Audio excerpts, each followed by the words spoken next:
오늘 제목은 가라앉게 하는 은혜예요.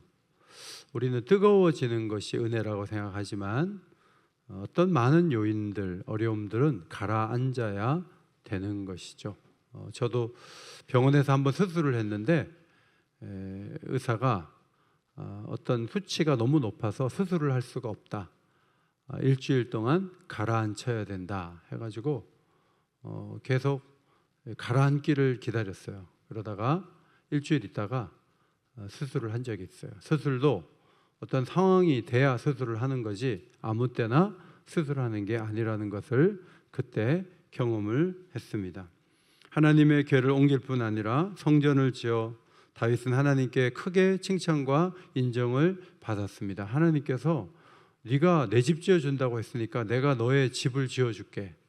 너의 아들 하나가 큰일을 할 거야. 영원히 그 왕위를 견고하게 해줄게.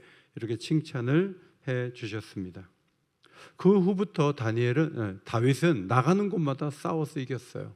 블레셋을 이겼죠. 항복을 받아냈고 모압에게는 조공을 받을 수가 있게 되었습니다.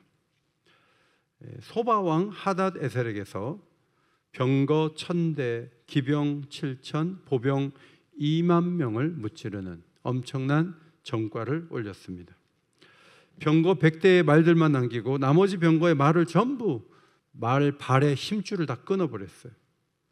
소바왕을 도우러 왔던 다메섹 사람, 아람 사람 2만 2천 명도 죽었어요. 이들에게도 조공을 받게 됐어요. 지도를 보시면 주변에 이런 나라들이 다윗이 등장하면서 속수무책으로 당하게 된 것을 보게 됩니다. 연정연승을 했던 것은 하나님의 도우심 때문이죠. 역대상 18장 6절 다윗이 어디를 가든지 여호와께서 이기게 하시니라. 다 같이 시작. 다윗이 어디를 가든지 여호와께서 이기게 하시니라. 하나님이 계속 이기게 해주신 거예요. 전리품도 많이 갖게 됐고 또 다윗의 군사력에 놀라서 하마당 도우는 아들 하도람을 보내서 금, 은, 노스로 만든 그릇을 가지고 왔어요. 가만히 앉아서도 금이 생기고 은이 생기는 거예요. 다윗은 그것을 하나님께 이렇게 드렸어요. 그런데 그 사람들이 가지고 온 것만 드린 게 아니라 에돔과 모압과 암몬 자손과 블레셋 사람과 아말렉 등 모든 이방 민족에서 빼앗아온 은금을 함께 하나님께 드렸어요. 입으로는 하나님이 이기게 해준 거지 그러면서 조금 갖다가 이렇게 드린 게 아니에요. 자기가 승리한 그 규모만큼 크게 하나님 앞에 바치면서 하나님이 이기게 해주셔서 승리한 전리품입니다 하고 갖다 바친 것이죠. 다윗의 군사들은 에돔 군사를 18,000명이나 죽이는 전과를 올렸어요. 정의와 공의로 나라를 다스렸고 적절하게 리더들에게 직무 분배를 해서 이스라엘은 완전히 달라졌어요. 사울 시대와는 완전히 다른 모습이었습니다. 그런데 오늘 19장 그 후에 암몬 자손의 왕 나하스라는 사람이 죽었는데 그 아들이 대신해서 왕이 됐는데 나하스가 과거에 자기한테 다윗에게 잘했어요. 그래서 신하들을 보내서 조문을 했는데 이 나라의 방백들이 다윗이 계속 이기다 보니까 우리 암몬도 쳐서 무찌르려고 이 사람들 간첩처럼 온 거다 이렇게 얘기를 하니까 새로운 왕이 그 아들 왕이 그 말을 받아 듣고 아 그래? 그렇게 왔다면 그냥 둘 수가 없지 하고 한운이 신하들이 이 수염이 있는데 수염을 다 깎아버렸어요. 수염을 다 깎아버리고 중둥볼기까지 이 바지를 갖다가 다 쳐가지고 엉덩이 다 보일 수 있게 그렇게 해갖고 내보내는 거예요. 모욕을 주는 거죠. 자, 이 소식을 들은 다윗이 수모를 당하고 돌아온 신하들에게 수염이 자라기까지 여리고에 머물라 그런 명령을 내렸습니다. 다윗의 신하들에게 모욕을 준 암논왕 한운은 은 1000달란트를 아람에 보내서 군사를 요청해서 병거 32,000대를 가지고 오고 마아가라는 왕과 그의 군대를 돈으로 용병으로 사와요. 그리고 이제 이스라엘과 싸우려고 하는 거예요. 그때 다윗이 직접 나가지 않고 요압 장군을 보내서, 요압은 동생 아비새와 함께 이 사람들을 맞서기 위해서 앞으로 나가게 됐는데, 요압은 아람군을 막고 아비새는 암몬 군사를 막으려고 했어요. 그래서 각각 나눠서 했는데, 아람 군사를 잘 못 막으면 동생 아비새 군사가 도와주고, 암몬이 또 강하면 아람 군사를 막는 요압의 군사가 가서 도와주겠다고 얘기를 하고, 우리 백성과 하나님의 성읍을 위해서 힘을 내자고 요압이 격려의 말을 건넸습니다. 여호와께서 선히 여기시는 대로 행하기를 원한다고 요압이 이야기를 하면서 이 싸움의 키가 하나님께 있다는 것을 고백했습니다. 그런데 여러분, 하나님께서 은혜를 주셔서 요압의 군사들과 아람 군사들이 싸우게 됐을 때 겁이 나가지고 아람 군사가 돈 받고 왔는데 다 도망쳤어요. 그래서 암몬 자손들도 아비새 장군 앞에서 다 도망쳐서 성읍으로 들어가 버렸어요. 그래서 요압도 따라가지 않고 예루살렘으로 돌아오게 되었습니다. 그 후에 다윗이 요단을 건너 진을 치고 아람 사람을 향하여 싸우러 갔는데, 이번에도 아람은 도망을 치고 다윗은 아람 병거 7,000대의 군사와 보병 4만 명을 죽이고 군대 사령관 소박을 죽여버렸어요. 이렇게 되니까 하다데셀의 부하들이 다윗과 화친하여 섬기게 됐고, 아람이 다시는 암몬과 연합군을 형성하지 않게 되었습니다. 연전연승을 이어오던 다윗의 군사들 앞에 암몬족은 호의를 조롱으로 갚는 행동으로 싸움을 걸어왔습니다. 암몬족은 돈을 주고 32,000대의 병거를 구입을 하고 군사들을 고용해서 싸우려고 했어요. 19장에 오면서 일이 벌어졌는데, 하나님이 17장에 축복해 주시고 18장에 모든 전쟁에서 이기게 하셨는데, 19장 와가지고 갑자기 전쟁을 해야 되는 상황이 오게 된 것입니다. 사실 다윗은 하나님이 이제 평탄한 길을 계속 달릴 수 있도록 하지 않을까, 이런 생각을 했을 것 같아요. 왜냐하면 모든 전쟁에 이기기 때문에 그 누구도 함부로 다윗을 할 수 없다는 인식이 가나안 땅에 다 퍼져 있기 때문에 아무도 다윗의 왕국을 건드릴 수 없는 위상을 갖게 됐는데, 갑자기 암몬족이 싸움을 걸어온 거예요.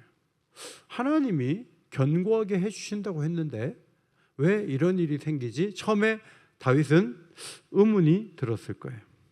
그때 두 가지 대응을 했죠. 하나는 신하들이 수염이 다 깎여갖고 왔으니까 수염이 자랄 때까지 여리고 성에 머물라, 그것이 첫 번째 대응이고, 두 번째는 직접 나가지 않고 요압 장군을 내보내서 싸우도록 하면서 자기는 마지막에 마무리를 잘 하면서 리더다운 면모를 보여주었습니다. 하나님은 내가 영원히 다윗의 아들 중 하나를 세우고 그 나라를 견고하게 하겠다고 축복해 주셨어요. 다윗도 그 나단 선지자가 전해준 얘기를 듣고 하나님 앞에 감사 기도를 드릴 때 이렇게 드렸습니다. 역대상 17장 23절입니다.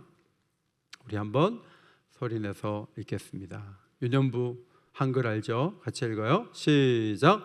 여호와여, 이제 주의 종과 그의 집에 대하여 말씀하신 것을 영원히 견고하게 하시며 말씀하신 대로 행하사 견고하게 하시고 주의 종 다윗의 왕조가 주 앞에서 견고하게 하옵소서.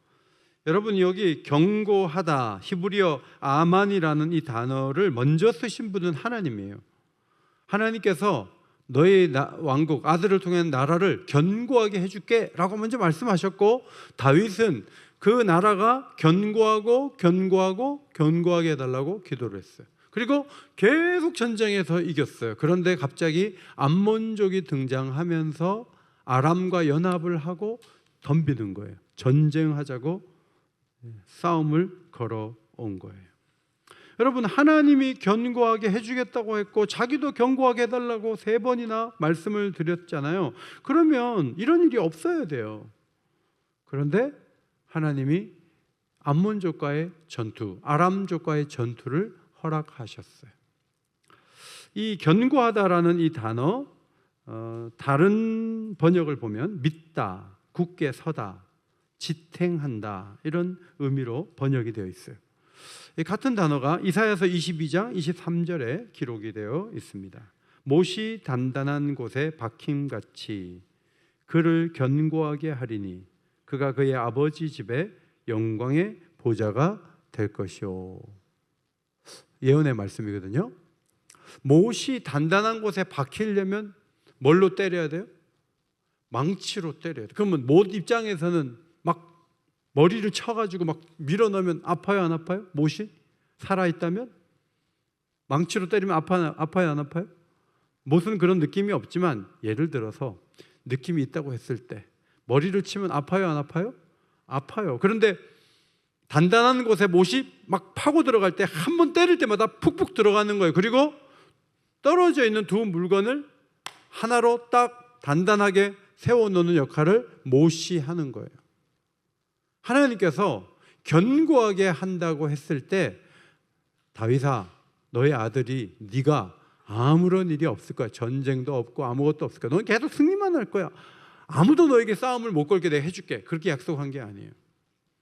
하나님 앞에서 다윗은 도전을 받는 일을 경험한 거예요. 그런데 그 일이 있고 난 다음에 다윗은 더 견고한 믿음의 사람이 되는 거죠. 여러분, 신앙은요, 아무 문제가 없는 데서 자라지 않아요.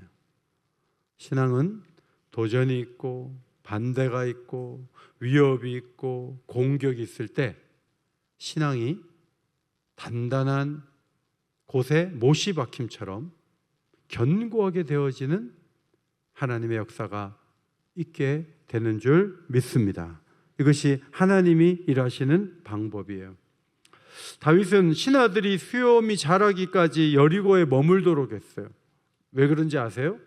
신하들이 수염 다 깎이고 부끄럽게 오는 거 보지 않기를 원했지만 다윗 성격에 그 모습 보면 감정적으로 암몬으로 쳐들어가자고 사람들을 바로 데리고 나갈 수가 있어요. 다윗은 자기의 마음을 가라앉게 하기 위해서도 이 신하들의 얼굴을 빨리 보면 안 된다, 그런 생각을 했던 것이죠. 그리고 전장에도 자기가 먼저 나가지 않았어요. 왜냐하면 다윗이 지금 마음이 되게 힘들거든요. 요압을 통해서 일들을 하기 시작했고 마무리는 자기가 하는 거예요. 병거 7,000과 보병 4만과 적장 소박을 죽이는 위대한 일을 이루었습니다. 처음에 암몬이 공격했을 때 우리나라 견고함이 흔들리는데 했지만 모든 문제가 다 회복된 다음에는, 공격이 다 끝나고 승리가 끝난 다음에는 가나안의 모든 나라들을 다 점령하는, 그 누구도 함부로 할 수 없는 놀라운 위상을 갖게 된 것이죠. 요압 장군도 아비새 장군에게 건넨 말을 보면 이 전쟁은 하나님 손에 달려있다는 고백을 했던 것이죠. 13절, 여호와께서 선히 여기시는 대로 행하시기를 원하노라. 하나님 손에 달려있다는 것을 고백했습니다. 그리고 승리하게 되었습니다. 견고하게 하시겠다는 것은 전쟁이 아예 없다는 것도 아니고 공격이 없다는 것도 아니고, 오히려 그런 일을 통해 더 단단하게, 더 분명하게 설 수 있도록 도우시겠다는 하나님의 약속이라는 말씀이죠. 아사 왕은 구스 사람 세라가 이끌고 온 군사 100만 명을 상대할 때 이렇게 기도했어요. 여호와여, 힘이 강한 자와 약한 자 사이에는 주밖에 도와줄 리가 없사오니 우리 하나님 여호와여 도우소서. 원하건대 사람이 주를 이기지 못하게 하옵소서. 이렇게 기도했을 때 결과가 13절, 구스 사람들이 엎드러지고 살아남은 자가 없었으니 이는 여호와 앞에서와 그의 군대 앞에서 패망하였음이라. 하나님께서 이기게 하신 것이죠. 베드로 사도가 본도와 갈라디아, 갑바도기아, 아시아, 비두니아에 흩어진 나그네로 사는 성도들에게 편지를 보낼 때 이런 글귀를 적었어요. 베드로전서 1장 14절, 15절. 자, 한번 앞에 보시고 또 읽겠습니다. 시작. 너희가 순종하는 자식처럼 전에 알지 못할 때에 따르던 너희 사역을 본받지 말고 오직 너희를 부르신 이처럼 너희도 모든 행실에 거룩한 자가 되라. 자, 예수를 믿고 나면 항상 예수님만 바라보느냐? 그렇지 않아요. 옛날에 하던 일이 또 하고 싶은 생각이 들 때가 있어요. 그것을 사욕이라고 얘기하고 있어요. 에피디미아라는 사욕이라는 헬라어 단어, 금지된 것에 대한 동경과 욕망이에요. 하나님이 하지 말라 그러는데 하고 싶은 거예요. 하나님이 거짓말하지 마. 그런데 거짓말하면 유리하니까 거짓말 해버리는 거예요. 어떤 욕망과 갈망, 정욕, 이거 본받지 말고, 이거 따라가지 말고 거룩한 자가 되라 라고 말씀했는데, 그런 욕망에는 다양한 것들이 있죠. 자, 베드로전서 4장 3절, 음란과 정욕과 술 취함과 방탕과 향락과 무법한 우상 숭배, 이런 것들이 사욕에서 나온 죄들이에요. 이거 옛날에 했던 사람들은 또 하고 싶은 생각이 있고 또 할 가능성도 굉장히 높아요. 근데 베드로 사도가 말해요. 이방인의 뜻을 따라 행한 것은 지나간 때로 뭐요? 조카도다. 충분해. 이제 그만해라. 옛날에 그렇게 했으면 됐다. 더 이상 하지 마라. 근데 마음속에 뭐가 끌어오르냐면 사욕이 끌어올라서 이걸 가라앉히지 않으면 옛날로 돌아가는 사람이 될 수 있다는 거죠. 엘리사의 종 게하시는 나아만이 피부가 아이처럼 되는 것을 보고, 야, 대단한데? 근데 왜 선물을 안 받아? 그냥 아람으로 하는데 선지자가 얘기도 안 했는데 가가지고 금도 달라고 옷도 달라고 해가지고 가지고 와서 숨겼잖아요. 이게 사욕이에요. 뭔가를 가져야 되겠다 하는 욕심이 너무 강해가지고 그런 행동을 하고 말았습니다. 사울 왕도 미워하는 이들에 대해서 하나님이 금하신 일들을 개의치 않고 특별히 다윗에 대해서 집요하게 공격을 했어요. 베드로 사도는 이방인의 뜻을 따라 행한 것이 지나간 때가 촉하도다. 그러면 사욕을 어떻게 제어할 것인가? 하나님의 종답게 사는 거죠. 내가 누구냐? 하나님의 종이다. 하나님이 불러서 쓰시는 종이다. 하나님의 종다움을 유지하자. 이것이 내가 해야 될 일이죠. 식당에 가서 권사님, 집사님, 목사님 이렇게 하긴 하면 민망해갖고 어떤 동기들이 있으면 김 부장 이렇게 불러가지고 얘기해요. 왜냐하면 우리 대화가 안 믿는 사람이 듣기에 모두가 적절하고 아주 목사다운 얘기만 하느냐, 뭐 똑같은 사람이니까 비슷한 얘기하고 옆에서 들으면 목사님들이 저렇게 얘기하면 아니지 않아? 뭐 이러면 또 어떻게 해요? 그러니까 참 이게 직분을 밝히고 얘기하기가 좀 어렵지만 내심으로는 목사다움을 견지를 해야 되고 하나님의 종다움을 견지를 해야 되잖아요. 베드로전서 2장에 너희는 자유가 있으나 그 자유로 악을 가리는 데 쓰지 말고 오직 하나님의 종과 같이 하라. 뭇사람을 공경하며 형제를 사랑하며 하나님을 두려워하며 왕을 존대하라. 관계를 잘하라는 거예요. 여기 부딪히고 저기 부딪히는 그런 사람 되지 마라. 거친 사람이 되지 마라. 자유가 있어서 뭐든지 할 수 있는 것 같지만 하나님의 종처럼 살기 위해 자유를 써야지. 내가 이것도 할 수 있고 저것도 할 수 있고 이리 부딪히고 저리 부딪히고 그런 사람이 되지 마라. 베드로 사도는 강력하게 권면했습니다.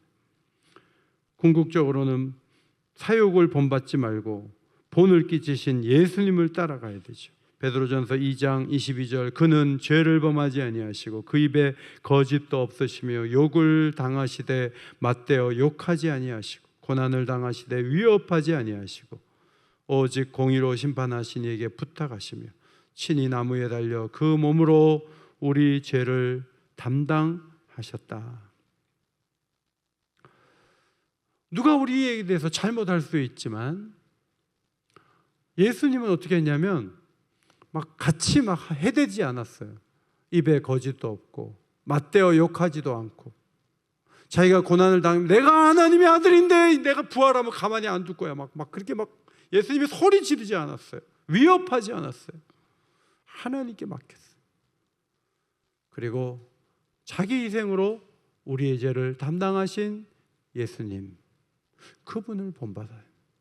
사욕을 따라가든지 예수님을 본받든지, 본받는다는 단어가 똑같이 쓰였잖아요. 사역을 따라가든지 예수님을 따라가든지 둘 중에 하나예요. 예수님을 따라갈 때 이 사역이 가라앉게 돼요. 맥을 못 추게 돼요.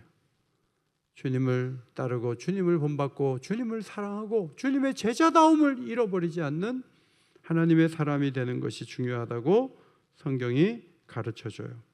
누가복음 8장 22절로 25절은 갈릴리 호수에 불어오던 광풍을 주님이 잔잔하게 하신 말씀이에요. 여러분, 제자들이 잔뼈가 갈릴리 호수에서 굵었지만 이번에는 안 되는 거예요. 막 배에 물이 막 들어요. 주님이 주무시는데 깨웠어요. 주님, 어떻게 좀 해보세요. 주님! 처음에는 자존심 상해서 얘기 안 하려고 그러다가 죽게 생겼으니까 주님을 깨웠는데 주님이 바람과 물결을 꾸짖었어요. 그랬더니 잔잔해졌어요.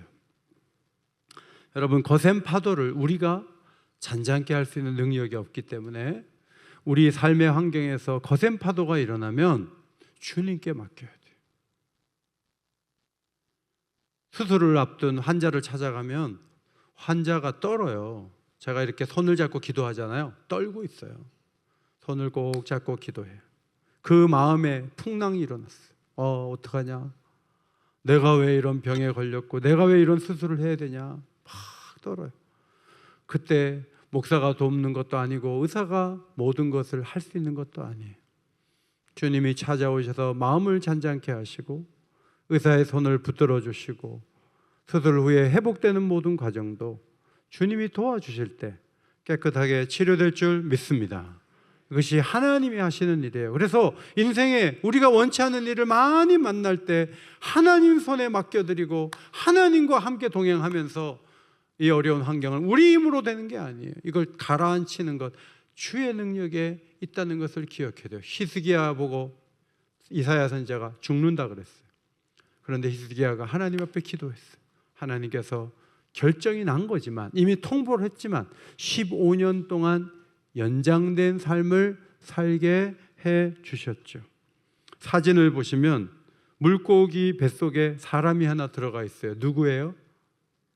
요나죠. 요나가 제가 이 사진은 유년부 때문에 준비한 거예요. 그래도 유년부가 온다는데 사진이라도 하나 준비해야지 하고 요나가 여기 들어가 있어요. 요나가 물고기 뱃속에서 기도했어요. 하나님이 그 기도를 받으시고 니느웨에 가까운 해변에 요나가 물고기가 탁 토해버리니까 거기 나가서 사람들에게 가서 막 얘기했을 때 사람들이 회개하는 놀라운 역사가 일어난 거예요. 이것은 사람이 하는 게 아니고 하나님이 하시는 거죠. 다음 사진을 볼까요? 사진. 이 사람이 누군지 아세요? 아세요? 유명한 분이에요. 영국 분이에요. 수상을 지내신 분이에요. 누구예요? 처칠이에요. 처칠 젊었을 때 군생활할 때 소령이었는데요. 친구가 군단장이에요. 사령관이에요. 그래가지고 친구가 처칠이 왔다는 얘기를 듣고 막 총알이 왔다 갔다 하는데 좀 어디서 보자고 4시에 보자고 하고 3시 15분까지 어느 곳에 차를 보내주겠다고 했어요. 그래서 처칠은 친구가 오라고 했지만 걸어가는데 한 5km 정도를 걸어가야 되니까 너무 힘이 들었어요. 아니 총알이 왔다 갔다 하는데 왜 나를 보자고 그래. 진짜 힘드네 하고 이제 차를 보내준 곳까지 갔는데 거기에 차가 오지 않고 어떤 소령 참모가 하나 와가지고 차량이 뭐가 잘못돼서 딴 데로 가서 오늘은 사령관님을 만나기가 어렵게 됐습니다. 이렇게 얘기하는 거예요. 그러니까 처칠이 너무 속이 상하는 거예요. 아니 못하러 지금 총알이 왔다 갔다 하는데 만나자고 해.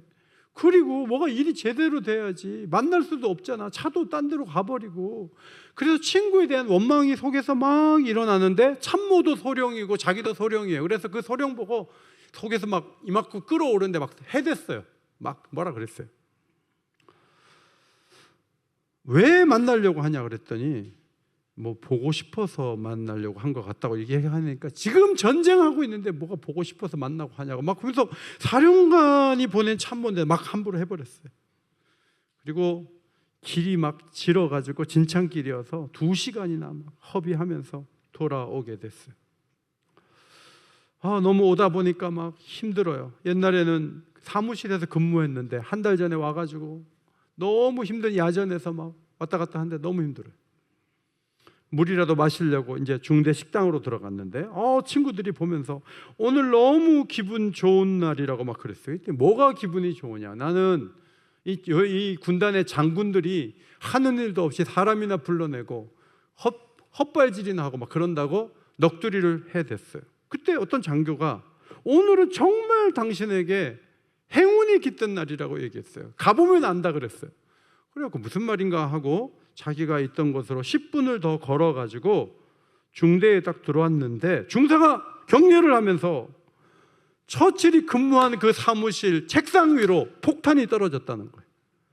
그래가지고 그냥 떨어지자마자 그 사병 하나가 목이 날아갔대요. 죽었대요. 그런데 처칠이 살았잖아요. 그래서 물었어요. 언제 폭탄이 떨어졌냐니까 5분, 처칠이 떠난 지 5분 후에 폭탄이 떨어졌다는 거예요. 처칠이 갑자기 친구가 고마워졌어요.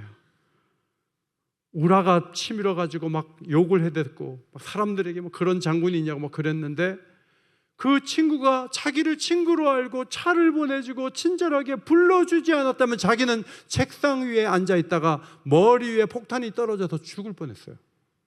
여러분, 그것은 친구가 불러낸 게 아니에요. 하나님의 손이 처치를 이끌어내시고 이후에 독일군에 맞설 수 있는 수상으로 세워주신 줄 믿습니다. 이건 하나님이 하신 일이에요. 영국의 목회자이며 저술가인 팀 체스터가 기도의 보석이라는 책을 썼는데 거기서 토머스 브룩스의 기도를 소개했어요. 많은 이가 바다의 파도로 폭력과 힘으로 사기와 속임수로 악의적인 거짓말과 욕설로 보화를 잃었습니다. 그러나 당신은 불이 태울 수 없고 홍수가 쓸어갈 수 없고 도둑이 훔쳐갈 수 없고 원수가 빼앗갈 수 없고 군대가 약탈할 수 없는 우리의 기업이십니다. 만군의 주여, 당신의 기업은 안전하고 확실합니다. 질병이 내 건강과 힘을 앗아갈 수 있고 죽음이 내 친구와 친척들을 앗아갈 수 있고 대적이 내 재산과 자유를 앗아갈 수 있습니다. 하지만 아무도 나의 하나님을 내게서 빼앗을 수 없습니다. 주님은 영원한 사랑으로 영원한 언약으로 아들의 피로 주의 백성에게 못 박히셨습니다. 주와 우리가 하나인 것을 고백하는 아름다운 기도예요. 영국에서 파송된 허디슨 테일러가 중국의 초기 정착 과정에 고생한 글을 읽었어요. 외국인을 몰아내려고 허드슨 테일러가 세든 집 옆집에 불을 놨어요. 잘못하면 불탈 뻔했어요. 너무나 위험해서 결국은 런던 선교회 부지 안에 있는 집으로 이사를 했는데 젊은 부부 선교사가 와서 교제를 하는데 만삭인 그 선교사의 부인이 애를 낳다가 죽었어요. 그래서 엄마가 없는 애를 안고 그 선교사가 떠나는 모습을 지켜보아야 했습니다. 재정 상황이 너무 안 좋아서 임대한 집을 재임대를 해서 쓰는 공간이 반으로 줄었어요. 중국에서 추위가 너무 심해서 방한복과 두꺼운 침구가 절대적으로 부족한 상태에서 재정난에 의해서 추위에 떨어야 했습니다. 이 모든 고통을 견뎌내면서, 다르게 표현하면 가라앉히면서 다른 이들의 마음에 안식을 제공할 수 있는 강철 같은 믿음이 만들어졌다는 것입니다.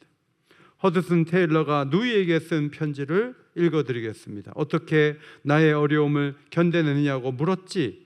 바로 이렇게 했어. 나는 내게 닥치는 모든 문제를 주님께 가지고 나아가 말씀 속에서 주님 주시는 약속들을 굳게 붙잡지. 매일 저녁마다 정한 분량의 성경 읽기를 하는데 오늘은 시편 72편에서 74편을 묵상했어. 요즘엔 성경을 읽을 때마다 기쁨과 감사의 눈물이 앞을 가려. 중국에 도착한 이래로 내가 맞이한 환경은 믿음의 성장과 진보를 이루기에 좋은 여건이었어. 당연히 여러 면에서 고통스러웠고 스스로 결코 선택하지 않았을 환경이지만 하나님의 지혜와 사랑에 더 깊이 의지할 수만 있다면 얼마나 감사한 일일까. 그렇게 적어서 보냈어요. 예기치 못한 암몬족의 공격을 하나님의 능력으로 가라앉히고 더 견고한 나라를 만든 다윗을 바라보시기 바랍니다. 베드로 사도는 우리 심령에 있는 사욕이 불같이 일어나서 거기에 끌려가는 삶을 방어하기 위해서 예수 그리스도를 본받고 하나님의 종인 것을 기억하라고 성도들에게 가르쳤습니다. 우리 안에서는 너 자신을 위하고 즐겨요. 옛날에 즐겼잖아. 지금도 즐겨. 그렇게 계속 우리를 꼬시는 것은 마귀가 하는 일이에요. 그것을 방어해야 돼요. 막아내야 돼요. 그리고 성령의 이끄심을 따라 가는 것이 중요해요. 최고의 방법은 우리가 누구인가를 생각하고 예수를 본받아 사는 것입니다. 우리 힘으로 안 되는 거센 풍랑, 어려운 환경, 주의 손으로 가라앉게 하고 해결하는 것이 가장 빠르고 쉬운 길이에요. 우리도 전도도 나가고 막 우리가 열심히 노력하는데 그 노력 위에 하나님이 계세요. 어떤 경우에는 막 3주 동안 공을 들이고 했는데 안 와요. 어떤 경우는 너무 쉽게 자기 발로 걸어올 때도 있어요. 그러니까 이게 하나님 손에 있는 게 아니에요. 하나님이 하시는 거예요. 오늘도 우리의 모든 문제를 주님 앞에 맡기기 위해서 이 자리에 모였습니다. 여러분을 힘들게 하는 모든 문제가 가라앉고 성령의 일하심이 계속 드러나는 놀라운 신앙생활이 되시기를 예수의 이름으로 축원합니다.